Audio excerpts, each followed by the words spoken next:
কোরআনের কাছে কেউ যদি প্রশ্ন করে, ও কোরআন, এই পৃথিবীতে নাজিল হওয়ার আগে তুমি কোথায় ছিলে?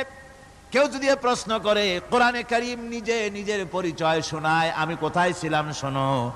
বাল হুয়া কুরআনুম মাজিদুন ফি লাউহিম মাহফুজ, বরং এই কিতাব অতীব মর্যাদা সম্পন্ন সুরক্ষিত ফলকে লিপিবদ্ধ ছিল, আমি ছিলাম লৌহে মাহফুজে, সেখান থেকে এসেছি।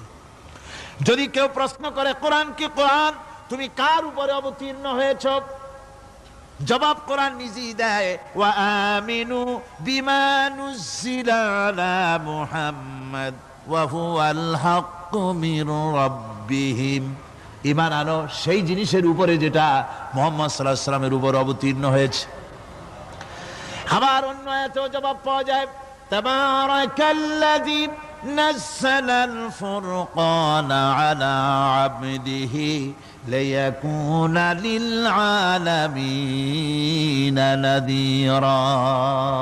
অতীব বরকতপূর্ণ মহান সত্তা সেই আল্লাহ রাব্বুল আলামিন, যিনি তার বান্দার পরে ফুরকান অবতীর্ণ করেছেন। সুবহানাল্লাহি ওয়া বিহামদিহি। কোরআনের নাম আমি বলেছিলাম শুধু কোরআন নয়, অনেক নাম আছে। কোরআনের আরেক নাম ফুরকান। কোরআনের আরেক নাম কি? আল ফারকু বাইনাল হাক্কি ওয়াল বাতিল। কোরআন হচ্ছে সেই মহাসত্য যা মিথ্যা এবং সত্যের মধ্যে পার্থক্য সূচিত করে, মঙ্গল এবং অমঙ্গলের মধ্যে পার্থক্য সৃষ্টি করে, যা সত্য এবং মিথ্যার মধ্যে তাফরিকা সৃষ্টি করে, সত্যকে মানুষকে বুঝিয়ে দেয়। তার নাম হচ্ছে ফুরকান। এবার যদি প্রশ্ন করা হয়, ও কোরআন, বুঝলাম তুমি লৌহে মাহফুজে ছিলে, বুঝলাম তুমি নবীজির উপরে নাজিল হয়েছো, এবার বলো তুমি কোন মাসে নাজিল হয়েছো? তুমি তো আসছিলা প্রথম কোন মাসে নাজিল হয়েছো? এ প্রশ্ন যদি কেউ করে, কোরআন তার জবাবে বলবে, শাহরু রমাদানাল্লাযী উনজিলা ফীহিল কুরআন, রমজানের পবিত্র মাসে আমি অবতীর্ণ হয়েছি। সুবহানাল্লাহ। যদি প্রশ্ন করা হয়, রমজানে তো আসছো, কিন্তু প্রথম নাজিল হয়েছিল কোন সময়? ওটা কি দিন ছিল না রাত ছিল? কোরআন তার জবাবে বলে, ইন্না আনজালনাহু ফি লাইলাতিল কদর, কদরের পবিত্র রাতে আমি এই পৃথিবীতে আমার আগমন ঘটেছিল। যদি প্রশ্ন করা হয়, বুঝলাম সবই, কেন নাজিল হয়েছে তুমি? এই পৃথিবীতে তোমার আসার উদ্দেশ্য কি? মূল কাজটা কি? এই প্রশ্ন যদি করা হয়, কোরআনে কারীম তার জবাবে বলে, শোনো কেন এসেছি।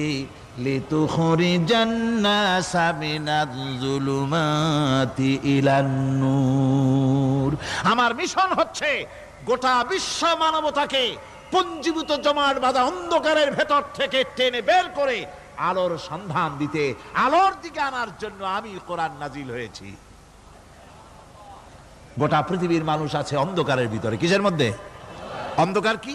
অন্ধকার হচ্ছে পুঁজিবাদ, অন্ধকার সমাজতন্ত্র, অন্ধকার ধর্ম নিরপেক্ষতাবাদ, অন্ধকার জাতীয়তাবাদ।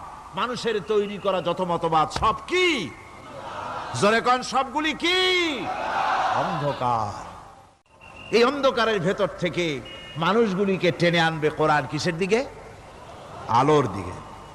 এবার যদি প্রশ্ন করা হয়, বুঝলাম তুমি অন্ধকার থেকে আলোর দিকে নিয়ে আসবে, আলোর দিকে আসলে পরে ফায়দাটা কি হবে? মূল ফায়দাটা বুঝায় দাও, আসল ফায়দা কি হবে তোমারে যদি মানি? কোরআন তার জবাব দেয়, নিজের পরিচয় নিজে তুলে ধরে, ফামান তাবিআ হুদায়া ফালা খাউফুন আলাইহিম ওয়ালা হুম ইয়াহজানুন। এই কোরআনকে যদি মেনে চলো, এই কোরআনের আইন যদি মানো, সমাজে মানো, ব্যক্তিতে মানো, পরিবারে মানে, রাষ্ট্রে মানো, জীবনের সব ক্ষেত্রে সমস্ত জায়গায় যদি এই কোরআনকে মেনে চলো, ফালা খাউফুন আলাইহিম, তাহলে তোমাদের কোনো ভয় থাকবে না, ওয়ালা হুম ইয়াহজানুন, কোনো চিন্তাও থাকবে না।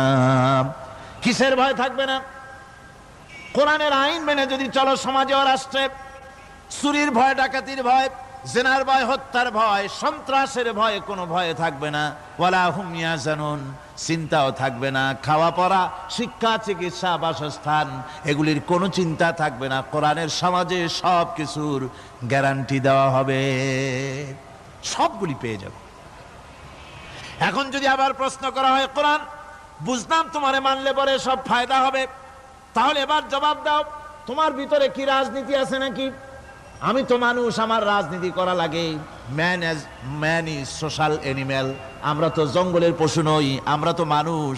আমাদের সমাজ আছে, আমাদের পৌর নির্বাচন আছে, আমাদের জাতীয় নির্বাচন আছে, আমাদের কলকারখানা আছে, জমিন আছে, আমাদের রাজনীতি, অর্থনীতি, সমাজনীতি আছে, পারিবারিক নীতি আছে, অনেক নিয়ম মালা আছে, নিয়ম নীতি আছে।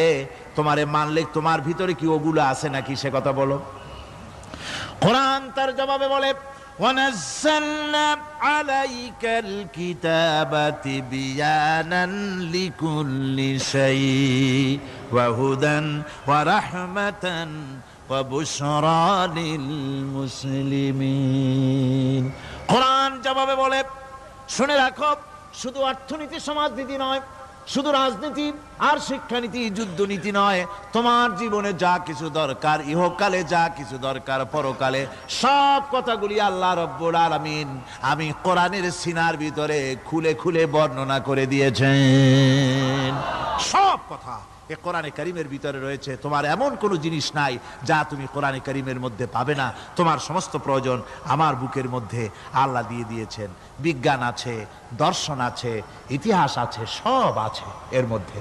তবে কোরআনের মধ্যে বিজ্ঞান আছে বলে আমি এটাকে বিজ্ঞানের কিতাব বলবো না, দর্শন আছে বলে দর্শনের কিতাব আমি বলবো না, রাজনীতি আছে বলে কোরআনকে আমি রাজনীতির কোনো কিতাব বলবো না।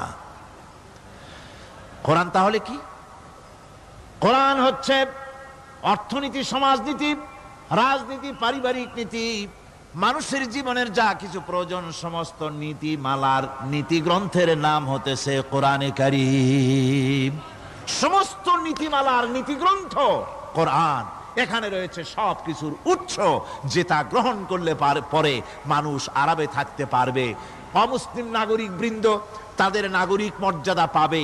মুসলমান, কৃষক, নারী, চিকিৎসা, কৃষিবিদ, সাধারণ মানুষ, রং, বর্ণ, ভাষা নির্বিশেষে গোটা মানব সভ্যতা আরামে বাস করতে পারবে। পশু পাখিও আরামে থাকবে, গাছপালাও আরামে থাকবে, যেহেতু নির্দেশ হয়েছে বিনা প্রয়োজনে গাছের পাতাটিও ছিঁড়ো না। ইসলামের সমাজ যদি চালু হয়, গাছেরাও আরাম পাবে, পাহাড়ও আরাম পাবে।